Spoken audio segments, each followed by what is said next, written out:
Hi! Hey, how are you? I was like super quiet trying to work out how to add you. How are you? I'm not too bad, thank you. As well as you can be, but how are you? I'm good. I didn't realise how boiling hot it was today. I know. I've like bored. sat down in front of my blind so that the lighting was better, and now I'm boiling hot. Oh, bless you. I know. But I went out for a walk and it's like breezy, so I was like, oh, it's okay. Yeah. And I was just only wearing like a cardigan, and it was so hot. It was crazy, yeah. I know, yeah, because I went out yesterday, and I was just like, oh, I had no idea it was so nice because we're not going out. It's kind of weird not seeing it. But I thought we could just do a little introducing ourselves before we get into the topics while people are joining. So I'll just quick say, I'm Hannah Austin. I'm a fashion and wellness blogger based around Oxford. So I'm doing like this Wellness Wednesday live with a different person every week. And this week we've got my lovely friend Emily. So I'll let you introduce yourself. Yeah, so I'm Emily, and I am a fashion and particularly slow fashion and ethical fashion blogger, and also a fashion photographer. Yes, this is how I know you. Yeah. Exactly. I know, I was thinking the other day, I was like, I miss our photography days. I know. Well, they keep popping up on like my memories. I'm like, oh. I know, it's so crazy, but I know I can't wait for our first shoot when we're back. It'll be so exciting. So our first topic is, I've made some notes, so I'm just like randomly looking over here. So our first topic is creativity. So how have you been staying creative at home? Is there anything kind of new you've been trying? And like, what are your kind of thoughts? Yeah, I mean, it's a bit weird for me as well because I am still working. So alongside everything else, I do work for the NHS. So I'm kind of so I'm still going into work a couple of days a week, and then okay. So you physically still going in? Yeah. So we're going. Like, I'm going in twice a week, and then I'm working from home the rest of the week. And then when I'm not in, someone else will be in because the nature of our job, we have to be in. Someone has to be in once a day anyway. Okay.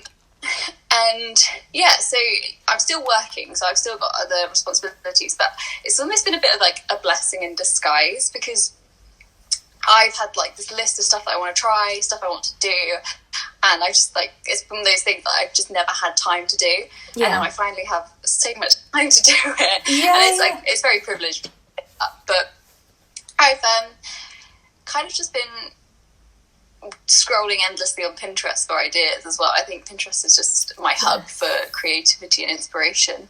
And I guess I've been getting back into blogging because I've taken a little break, but I think the biggest thing for me is my photography style is fashion, and you can't really do that from the comfort of your home.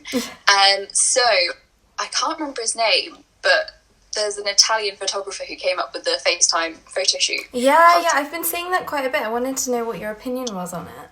I think they're really cool. I think it kind of just takes it all back to that whole thing of that you do not need fancy equipment or any sort of expensive camera to take photos and do photography and stuff.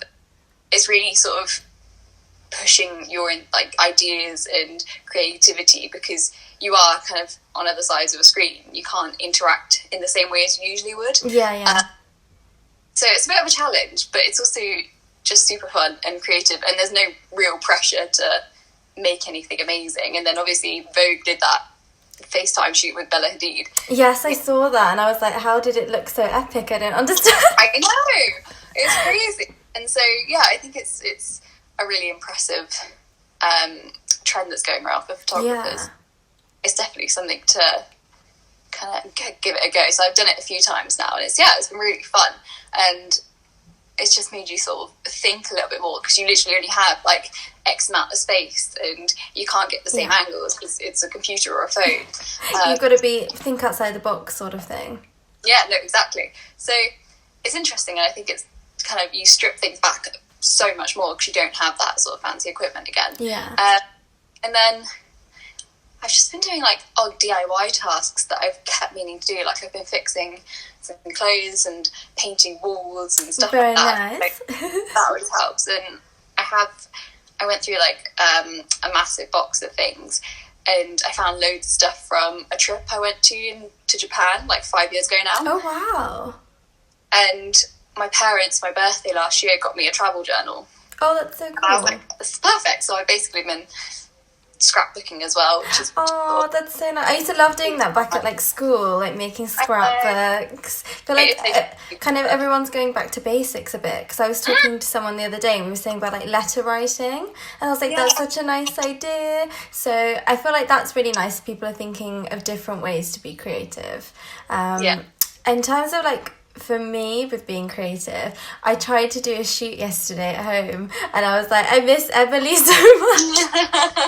Because I was just like, it took me so long to get like the tripod in the right place, and then I was like trying to get the angle right, and then I did it on the timer, and then I was trying to stand there, and I was like, oh no, this is why I like doing shoots with Emily. Shooting at home is such an art. I've tried to do it many times, and it's just, unless, like, luckily for my camera, I can get a remote up on my phone so I can physically see what I'm doing on my phone. I can do that, but no everyone has that sort of luxury of that. And when you have to just use a self-timer and just like shoot across the room and try and get in position, it's so hard. I think I actually have that thing where you can remote thing on the app. I've got like the Canon app or whatever on the iPad. I actually forgot about that. Maybe I should try that next time. But and then like I've seen so many like bloggers and stuff doing this whole thing with bed sheets, and it's just like, it looks so cool, but I just don't think I've kind of got it just takes a lot of time, and sometimes I prefer like impromptu, like especially when we're shooting, you'll always be like, oh, why don't you try this, and it just kind of works. So I think it's just like whatever people feel like doing, but yeah, the FaceTime shoot thing is really cool. I think that's like a really different thing.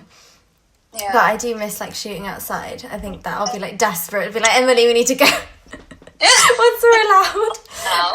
But yeah, no, I've been like trying out new hobbies. And it's nice to like you said, it's so nice to have the time and the capacity to be like, oh, should I try something new? Should I do something different? I've been like growing plants. I'm like literally, call me Alan Titchmarsh. Like I've been so obsessed with it. I literally look at them like a few times a day. I've been growing like chilies and peppers, and I just didn't know I was so obsessed with like growing things. It's like changed my life. So it's so nice to be able to try new things, and like I've done a list of stuff I kind of want to do while we are in isolation, to kind of like use this time in the most productive way, sort of thing. So I think that's super cool. So I think that's really, really nice. But yeah, is there anything else you kind of tried, like creative wise? I think in terms of like blogging and stuff, it's kind of a weird time because everyone's kind of gone back to basics with the whole like taking pictures themselves and kind of product pictures again. I've seen a lot more like of a change in how people are like doing stuff, I think. I won't lie, I'm actually kind of preferring most people's content now than before. Yeah. Everyone's just really having to rely on their own sort of creativity and just making their own concepts and ideas and their own sort of content, and it's really nice to see. It's quite refreshing. And again, with people blogging again, everyone's blogs have started back up, which is amazing, because there was a point where I think blogs started to die a little bit. Yeah. And everyone's sort of now got the time to write what they want, and it's a really nice like idea that it can just be an outlet for them to do what they want and write what they want, as opposed to having those pressures of making this content for this and having a schedule and things. So I think it's nice, on the one hand, being productive with creative stuff, but on the other hand, just doing something because you want to do it, as opposed to, oh, this would be great for Instagram or for this, or just for other people, whereas actually you're just doing it for yourself now. I really like that. It is like you are thinking a bit more about what you want to do and what you're passionate about, and I think that's so much more important than just doing like random brand ads and stuff. So it is really nice. It is very nice. I'm just seeing all the people like joining in, but so I think creative wise it has been a really good platform, and it's nice. And when people like try new things, it's so good for it's like a mood booster. I think like being positive and like keeping your kind of morals up is so important during all this craziness. Yeah. So I think that's been a really, really positive thing. And I'm seeing a lot more like people sharing content and like sharing ideas. So I think like some Oxford bloggers did like a stay at home, holding the piece of paper up, which is really cool. And I think people are collaborating a lot more, which is really nice to see, and like supporting local businesses. So I think people are being creative in that way as well, and thinking, oh, actually I could work with other people in a different way. So that's really, really cool. I'm super thirsty, oh my goodness. Crazy thirsty. So our next topic was sustainability, and I know this is something you're super passionate about. And it's Fashion Revolution Week this week, and I know it's something you know a lot about, so please could you tell me and everybody a little bit more about it? So essentially what Fashion Revolution Week is every year on the week within the 23rd of April, so that's tomorrow, I think. Yeah. Like lots of track. Well, I do. It's Wednesday today. It's all I know. Yeah. So basically, back in 2013, there was a factory called the Rana Plaza in Bangladesh, and this was an 8-story factory which collapsed on itself, and it killed about 1,100 people around there, and injured about 2,500 more.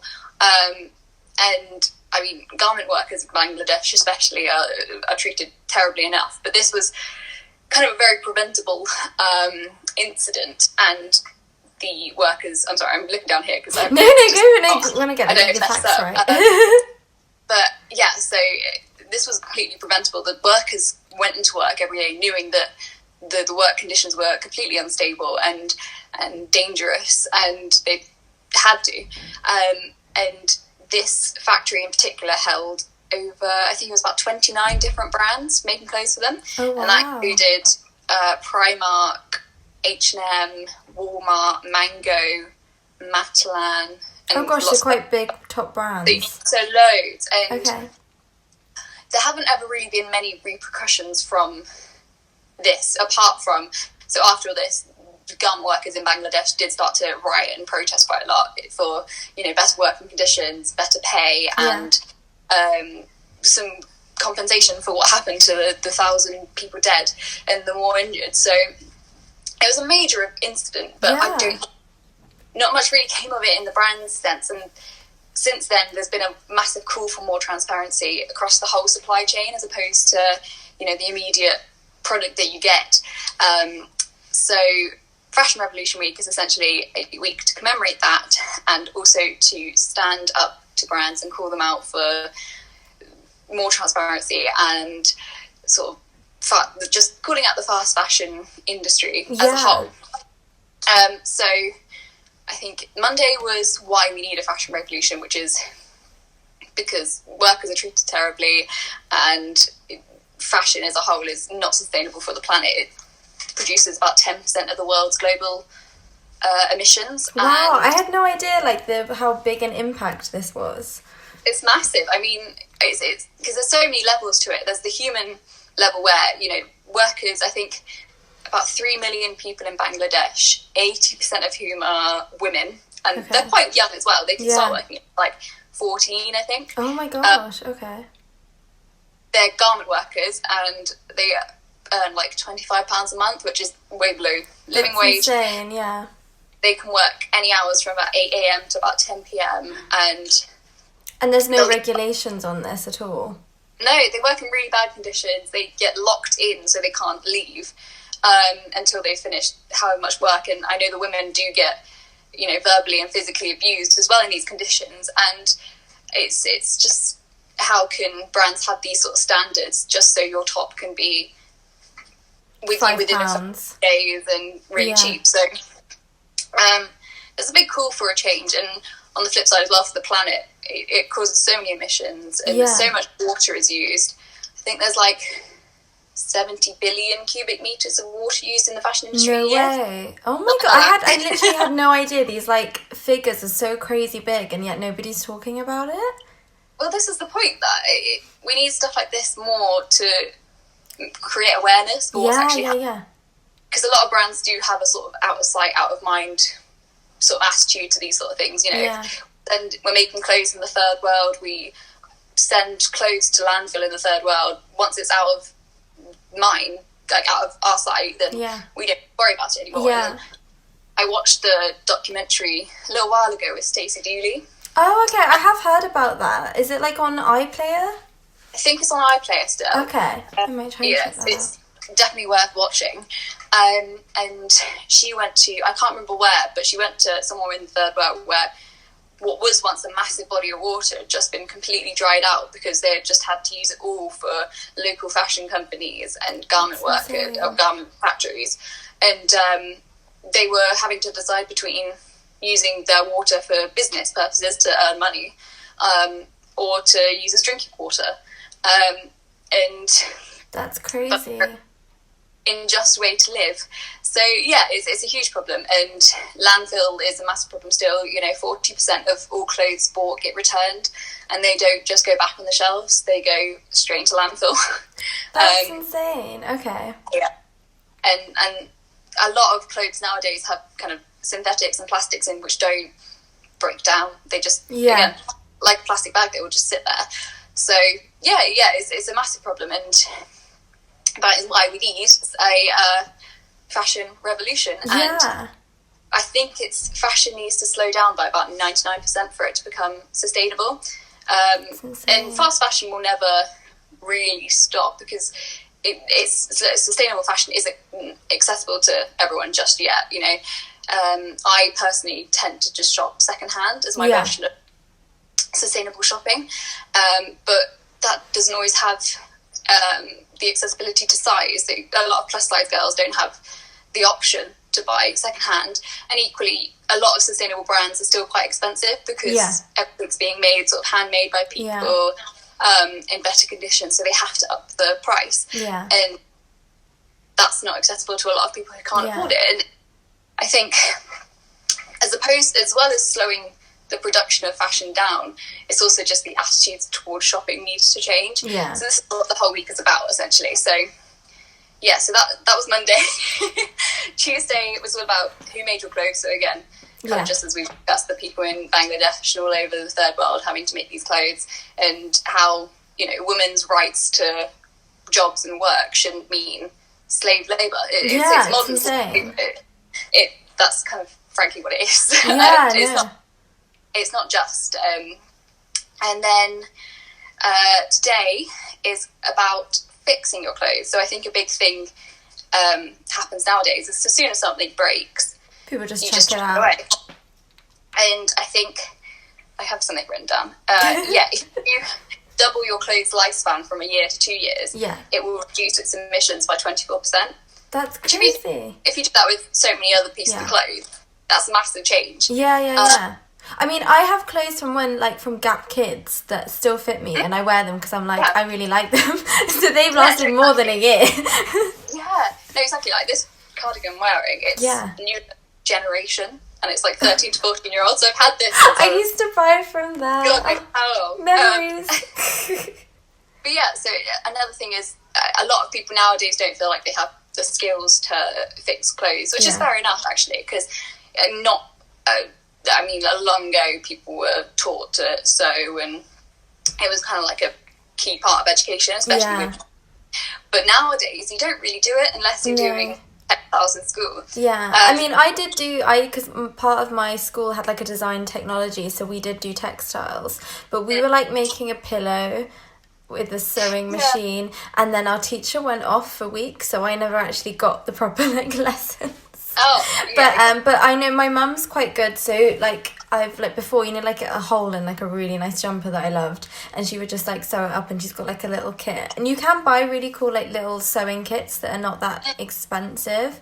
So maybe it's just something that people could, especially while they're at home right now, it's something they could look into and be like, oh, could I do this in the future? And also it saves so much money for people that don't have the option of spending so much on clothes. It's a nice way of kind of that balance between buying cheap fashion, but then it breaks quickly, so then you chuck it out. It's like a cycle almost. It's really weird. I think there is a vicious cycle because clothes nowadays aren't really made to last. I've even noticed over just like the 3 years, if I've ever bought something from a fast fashion company, it breaks within like I 100% agree, yeah. And I just think, it's a great sort of quarantine activity, if you will, to maybe go through your wardrobe, and if anything needs fixing, then, I mean, there's plenty of YouTube tutorials, plenty of, like, wiki hows, so I think if you can get yourself some thread and a needle, then it's a great thing to have a go at. And equally, if something's kind of broken beyond repair, either if you are more of, like, an avid sewer, looking at like upcycling clothes, I think that's become quite trendy, actually, turning men's shirt into something completely different. And so that's like a really good option as well. And I just generally think that fixing clothes is one of the key things that will help, because it will just give it a new lease of life, and you can barely ever notice stuff like that, and you get to love it a little bit longer. And so, it's really important that people kind of realise that, you know, just a small hole or a tear or something doesn't mean the end of its life. And if it is broken beyond repair, either could you give it to someone else to upcycle, could you upcycle it yourself, or how are you going to properly dispose of the clothes? Because you can take them to recycling centres and recycle it as textiles, and that will then kind of go back into the system and be broken down else.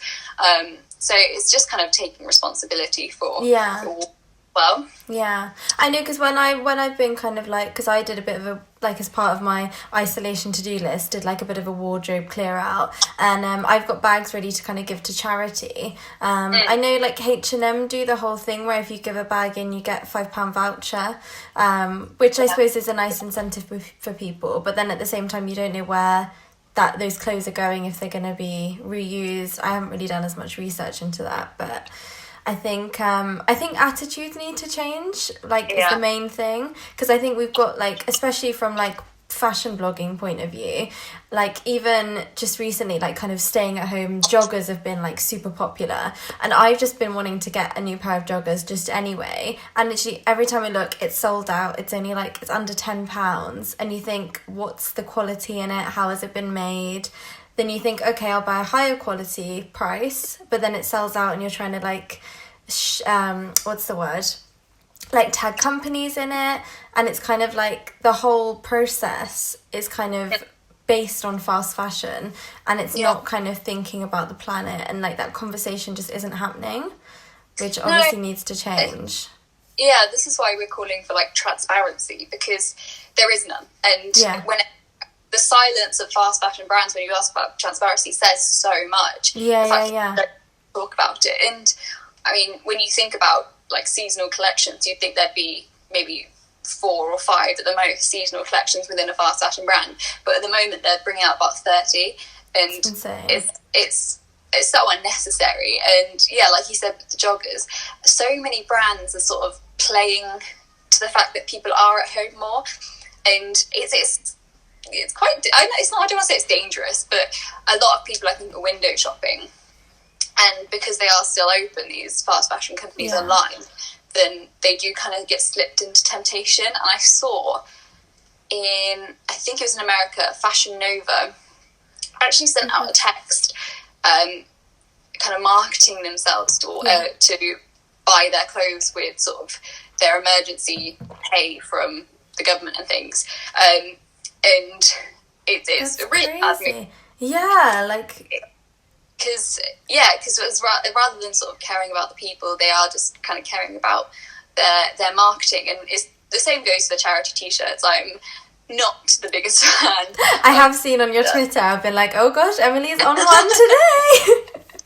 So if you talk about current times, ASOS have a charity t-shirt going around about heroes, but you've got to kind of put this into perspective. But okay, yes, they seem like they're doing a nice gesture with this charity t-shirt, but they aren't an essential business. They do not need to remain open, yet they're putting their workers at risk across the whole supply chain. And it was only like a few weeks ago that I think 3 ambulances had to be sent out to one of their distribution centres or something, because a few of their workers got ill, and their workers are going to work completely scared for their life because they have no protection.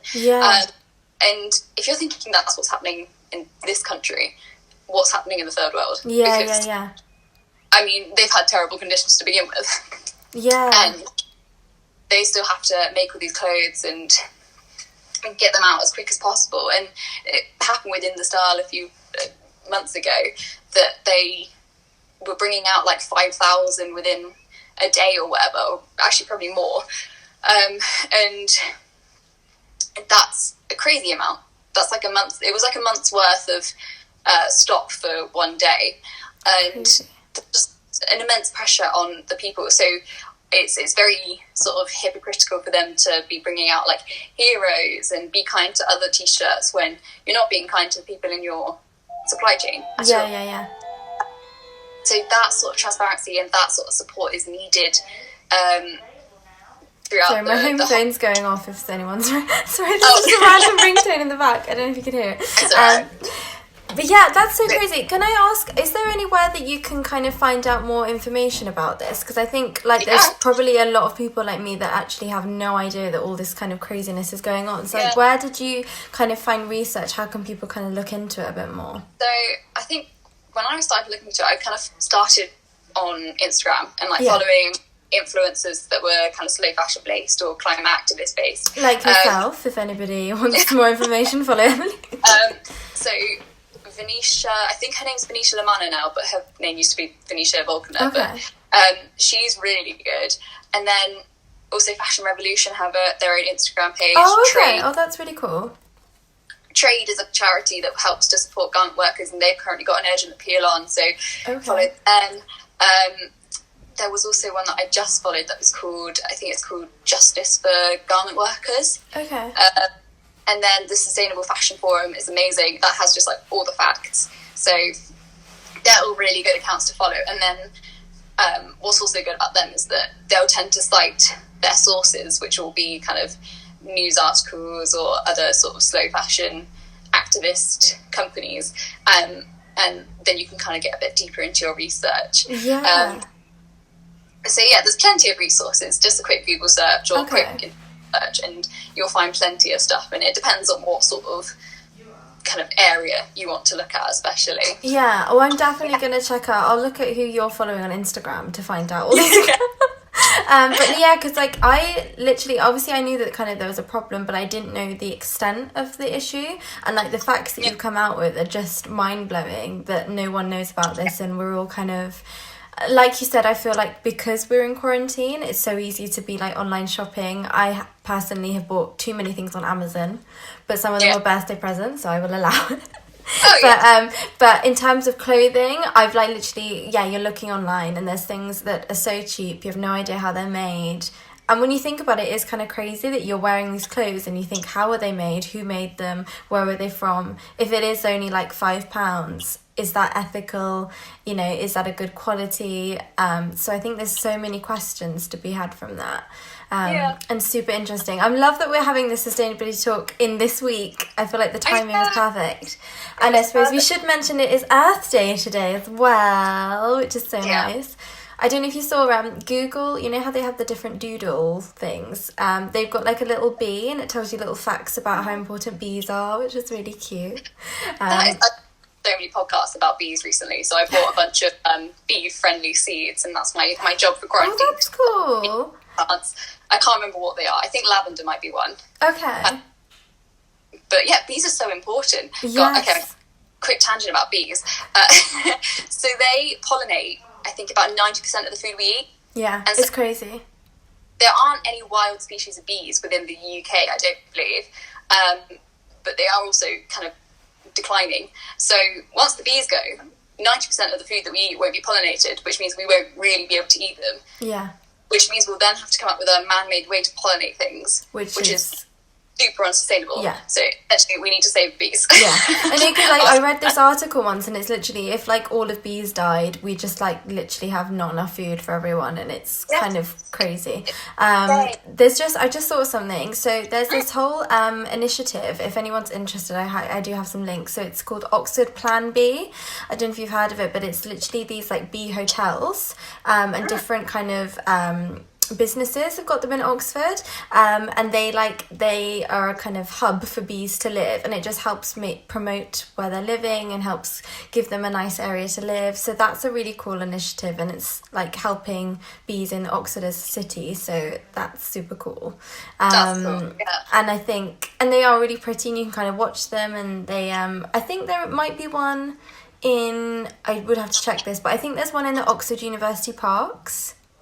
Okay, yeah, I wouldn't be surprised to be fair. Which is really cool. So, because I remember I looked into that, and that's a really interesting initiative, because, yeah, bees are super important. That kind of leads me on to, so as you said, like you work for the NHS as a side thing from your blogging. So aside from blogging, I do like a part-time communications assistant for a business in Oxford, but part of my role is to kind of lead on sustainability in the department, which has been really interesting. So I did like a kind of newsletter the other week, and I put together all these different ideas of how people can be sustainable at home. So I thought it'd be kind of cool to share with the group.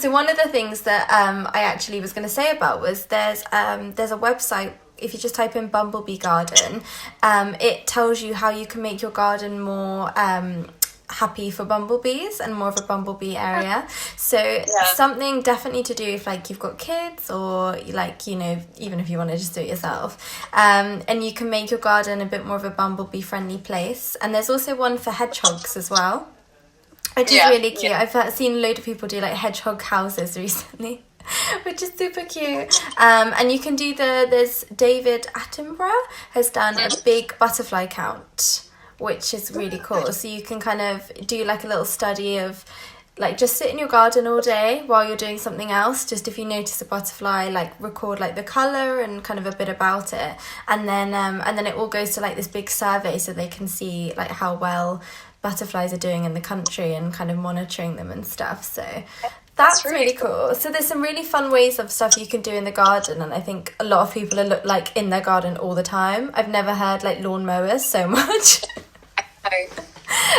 So I think there's some really, really cool things you can do in the garden to kind of be sustainable at home.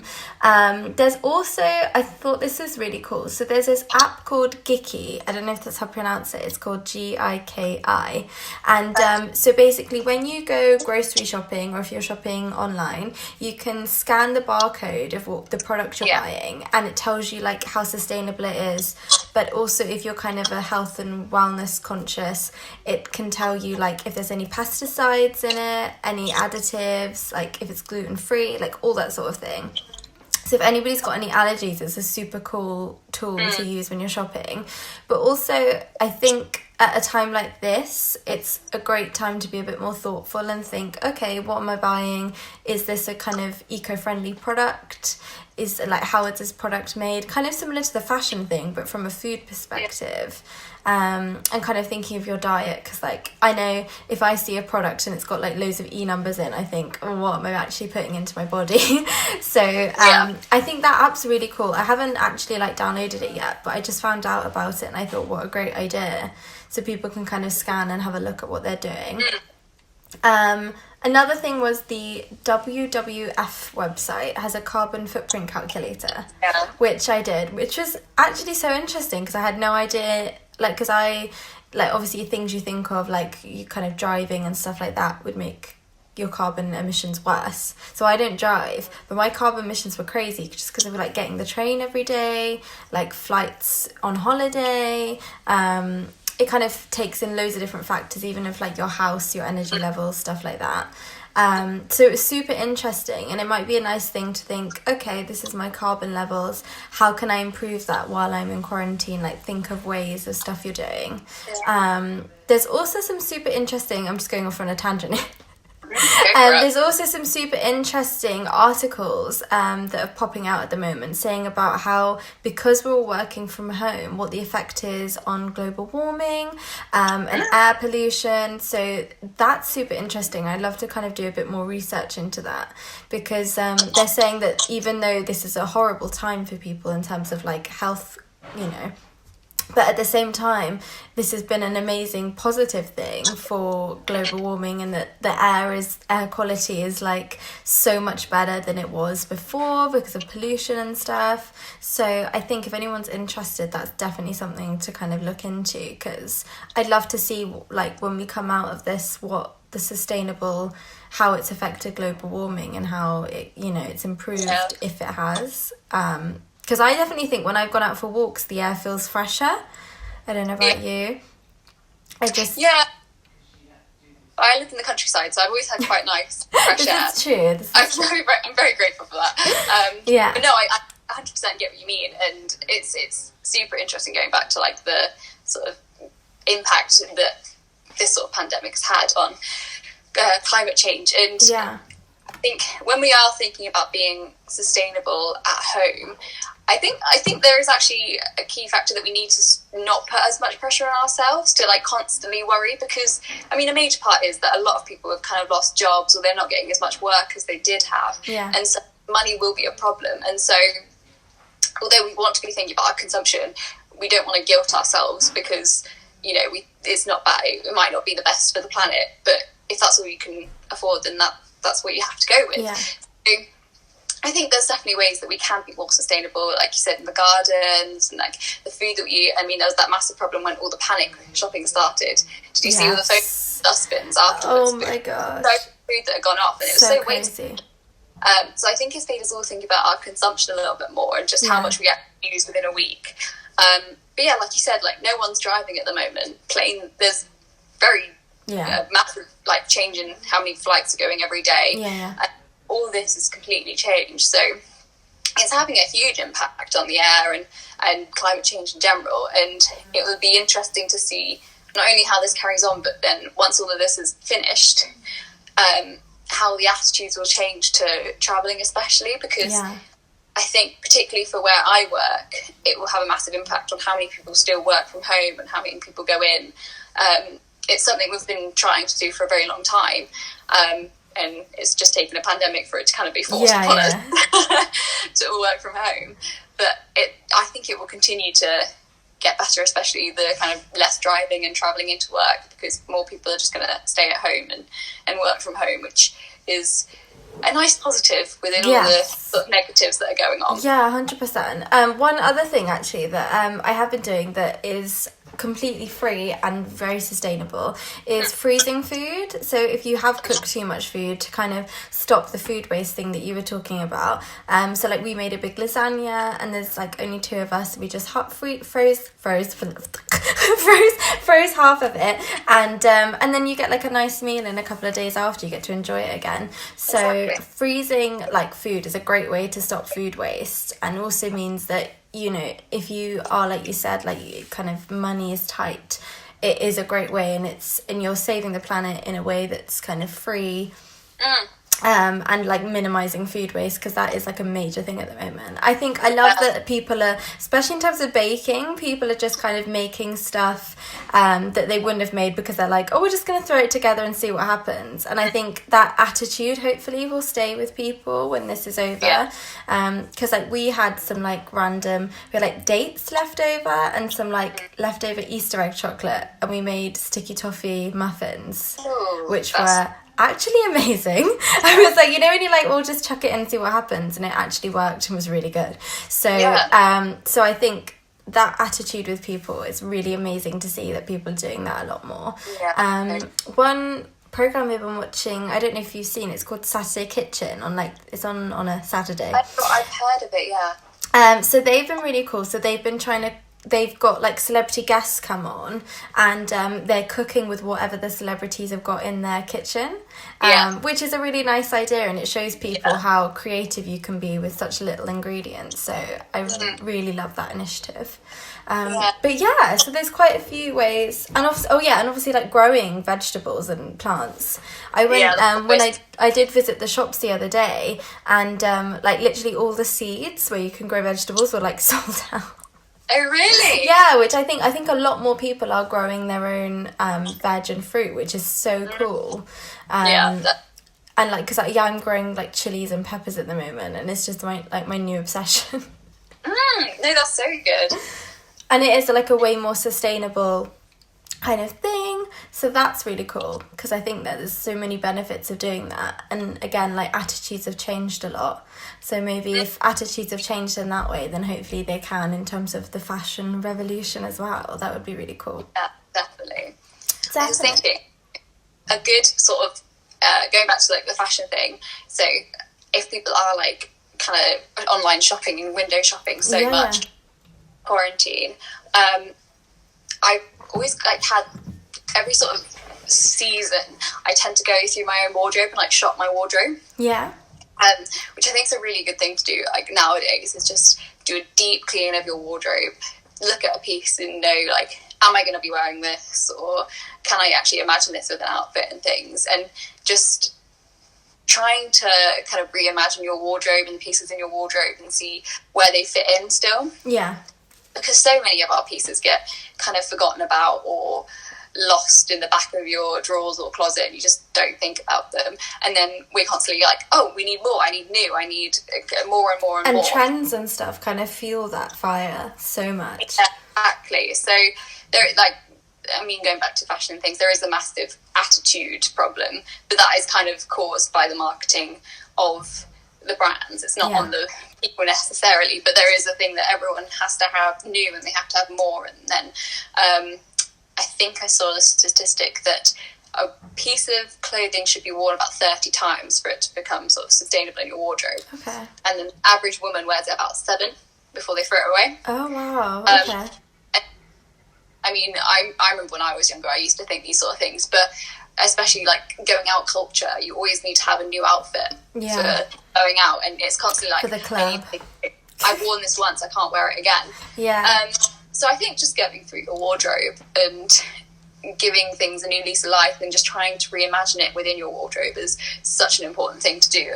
And at least it's quite exciting in quarantine as well. I think it's quite a fun little activity in trying to put out together that you've already got, and maybe even looking on Pinterest and seeing like a celebrity outfit and being like, could I recreate this with stuff already in my wardrobe to some extent? And I think it's all about the future of like fashion bloggers, and fashion will actually be kind of taking inspiration as opposed to actually stealing someone's whole outfit. I think that would be a massive change if people start to kind of take more inspiration, be like, oh, I just like the colour combination, or I like the sort of lining that everything has and the silhouette it creates, rather than I just need this specific top and I'm going to wear it, I'm going to get it with like next day delivery sort of thing. And if we can just kind of see what we've already got and create more of like a basic minimalist wardrobe, then that will be a massive change completely. But yeah, that's a good quarantine activity as well. I mean, I've definitely, like, if you looked in my wardrobe, I've got kind of the basics that I love and I wear all the time, and then I've got that one like thing that I just bought because it was on trend, and then I've been like, oh, I will wear it again, and it's just kind of sat there. So I think being a little bit more thoughtful when you're buying stuff is definitely something to consider. But and like you said, while we've been in lockdown, because I've been trying to stop myself from kind of wearing pajama like clothes, because I just think I'll feel sleepy and not want to do anything productive. So I have been like reaching for stuff in my wardrobe that I haven't for so long, and it has been so nice. Like this like kind of hoodie thing I haven't worn for like years, and I was just like, yes, I'm gonna wear it, I'm gonna try new things. So I think it'd be fun to get creative, and it makes you feel better when you try and like piece of clothing you haven't worn in ages. You're like, oh, this is so nice, or it might even bring back a memory. So there's definitely scope for kind of doing a bit of a wardrobe refresh while all this is going on, for sure. We did have a few questions that got sent in, so if I will go through them and then let you know. So let me have a little look. I wrote them down. So this one is one I really want to know from you. So someone called Juliana Chow, I think that's how you pronounce it, had a question and said, what was your favourite sustainable fashion brands? So like what suggestions you had? So my favourite actual like sustainable brands are there's a swimwear company called Stay Wild Swim. They are ran by 2 bloggers. And their swimwear is made out of ocean plastics. And it's all made in London, and their factory in London brings women in from sort of poorer or sort of neglected backgrounds, and they teach them the skills that they need to make clothes and to make garments and things, but they treat them correctly. Essentially, they give them the support, all the support that they need, and proper pay and stuff. So it's a really, that's really cool. And I think it's only a couple of years old now, but it's done really well, and it's definitely one to keep an eye on, because within their first year, they were like in Selfridges and stuff. So that's amazing. They're a really amazing brand. I also like Lucy and Yak. They're a really good fashion brand. They've been around for ages as well, and they do really cool like dungarees and stuff. And then honestly, I just like Depop and eBay. Yeah. One of my favourite things is just secondhand shopping. I take way too much joy out of it. Was there any high street brands? I know, because obviously you mentioned quite a few brands that were involved in the Bangladesh thing in 2013? Yeah. Was there any high street brands that kind of are being a bit more sustainable, a bit more conscious? Like, what are your thoughts? Because obviously H&M have a conscious range, but I don't know, like, what your thoughts are on that. Like, so that's kind of like it's a bit of a catch-22 with all of those sort of brands, because although a lot of them do start to have conscious collections, a lot of it can be greenwashing. So, I mean, I saw a sustainable collection by Boohoo recently. And it was complete greenwashing. I mean, what the brands do is they kind of put everything in neutral tones, and then they stick some sort of organic or natural jargon in the name and kind of say that the cotton is ethically made or organic, and then they can kind of slap that sustainable price tag on it. And it doesn't get the sustainable stamp of approval, really. And it's kind of just tricking people into believing that they're buying more sustainably when they're not. And it's really hard, because people do genuinely think that they are buying more sustainable clothing from a brand that they like for a more price, when actually, although the materials might be a little bit better, they're still being made by people in Bangladesh who are being locked in their factories, being paid £2. Which is insane. So it's a real catch-22. But brands that I do think are doing okay in terms of transparency, as of kind of recent, H&M are doing a lot better. I still don't 100% agree with them. They're another one that has kind of had this sort of conscious collection, but have kind of greenwashed and made everything seem very neutral, and put some ethical jargon in the description and said it's sustainable when it's not really. However, they do have their recycling scheme, which again, it's a vicious circle, because although their recycling clothes is amazing, they are then giving you incentive to buy more by giving you a that's the thing I mentioned earlier about the £5 voucher thing. It does make you, and you have to spend a certain amount, so then you end up buying a load more clothes again. So it is tricky, but I do think they do dispose of clothes responsibly. However, you can probably still take things to like recycling centre, and they'll do the exact same. So what's the actual definition of greenwashing? Because I just saw someone's put a comment. So what, like, in terms of, is it just kind of fooling people with kind of green jargon? Is that what greenwashing is? Essentially, it's sort of where you, again, like, they put something out to be as sustainable or ethical when it's not really. So what they'll do is they'll kind of market it in a sort of natural setting where everything's sort of like greens or beiges or browns and these like really neutral tones, which kind of have that connotation with being ethical. And they'll put things in the copyright being like, organic cotton and natural fibres or something, and they'll sort of put that into some sort of broad context and then put it all in a sustainable range and call it sustainable when actually not. And it's just tricking people into thinking that it's sustainable when it kind of isn't. It's probably a little bit better than the other stuff they're selling, but isn't not necessarily as good as they're making out, sort of thing. Exactly. Okay, so a lot of more research is kind of needed then. But yeah, I think from what you said, maybe kind of just looking into a bit more where your clothes are coming from, and definitely checking out these brands that you mentioned. Something else you said about like secondhand clothing. So another question we had from Cara Chelsea was, what tips do you have on finding lovely items on Depop and eBay? So I guess like patience is a big one. Depop's great because I think Depop has like most items that you want on there. The amount of times that I've seen something in the shop still and I've been like, these are really nice, and then I've actually found them on Depop for like half the price. No way. And I think it depends on what you're doing, because sometimes I do just window shop and Depop, and I'll just sort of briefly put in hoodie or top or something and just see sort of what they have. And then other times I know specifically what I want, and I'll kind of briefly know the sort of brand that would usually do it. So I'd be like Urban Outfitters top, and then I'd put my sizing in. Yeah. And if it's got a particular pattern, I'll put like floral and stuff and just like completely refine it. And then if I find the item, I'll like... The good thing that Depop has is that when you go on an item and scroll down, it has like suggested items. Yeah, that's quite cool. They tend to have like the same ones again. Yeah. And so you can kind of start and compare and contrast, because I bought a play suit the other month and I found like 3 versions of it that fitted me. Mm-hmm.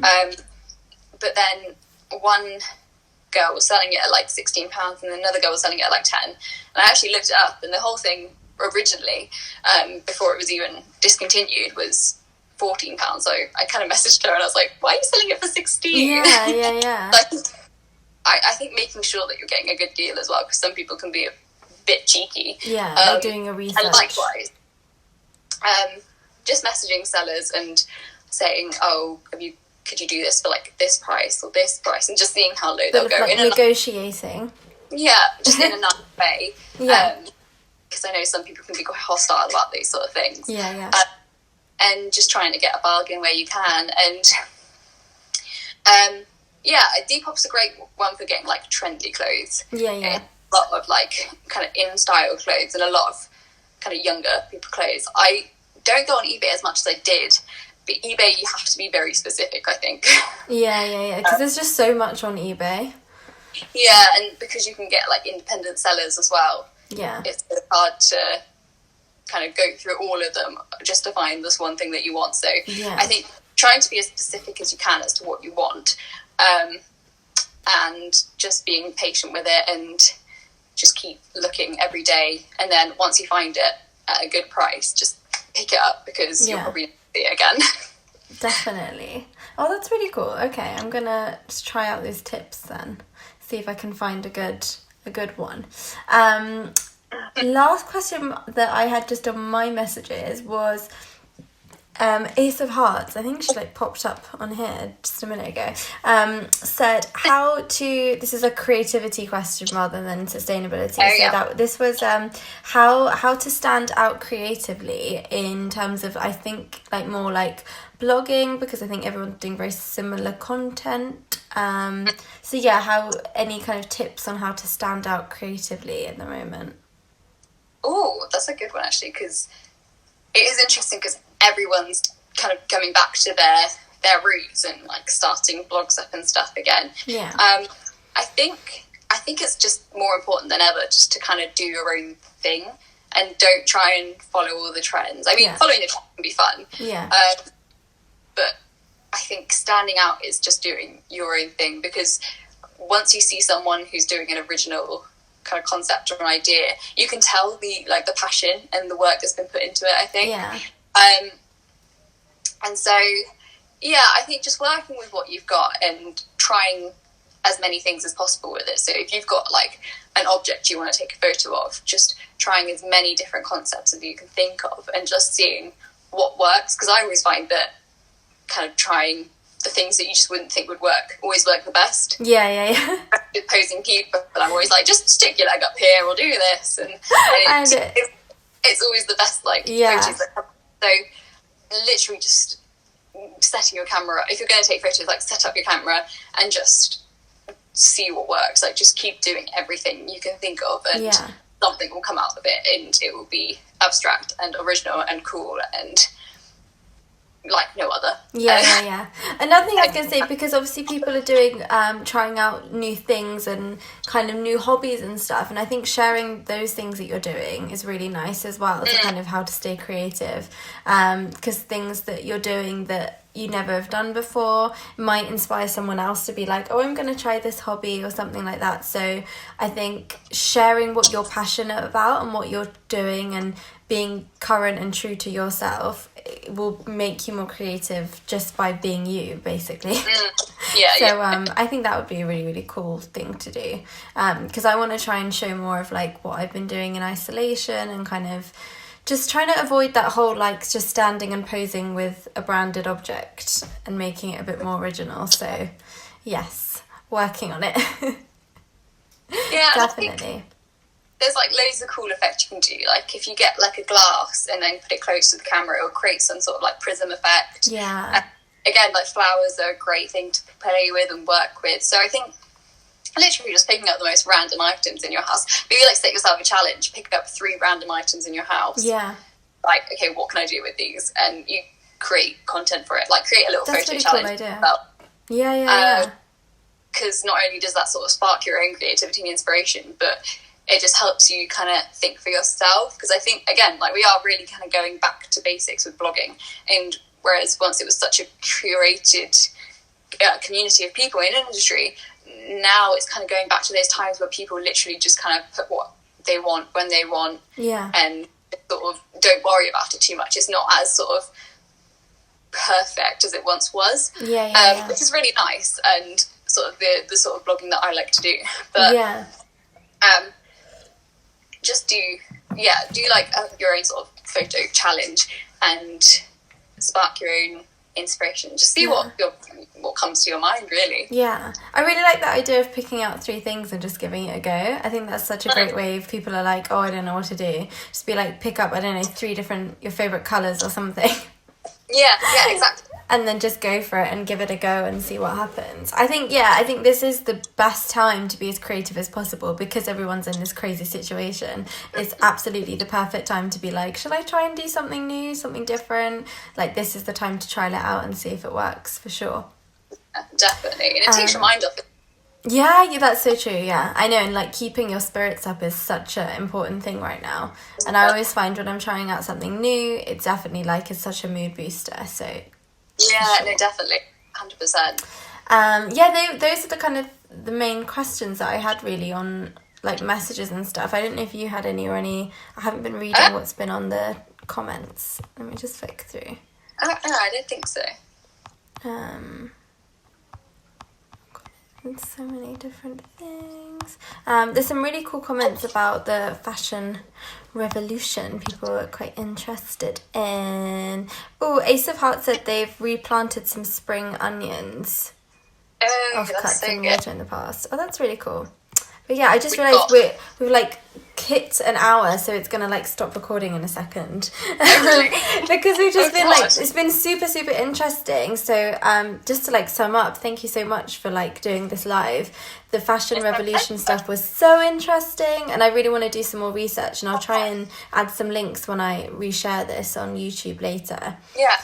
Which will be I'll really send cool. you some stuff as well. Yeah, that'd be really cool, and I'll add it to the links at the bottom. But thank you so much for joining in. Thank you for having me. It was so interesting. Like, it was really great to get your opinion on stuff, and we'll definitely have to do another one again soon. Yeah, definitely. So much more to talk about. More bee talk. It's great. Thank you so, so much. And so if anybody wants to watch this, it's 24 hours on Instagram, and then I'm going to put it on my YouTube, and I'll try and add all the links, and I'll tag you in it as well. I hope you have a lovely day, and thanks to everyone that joined. Yeah. Bye. Bye. Lovely to see you again.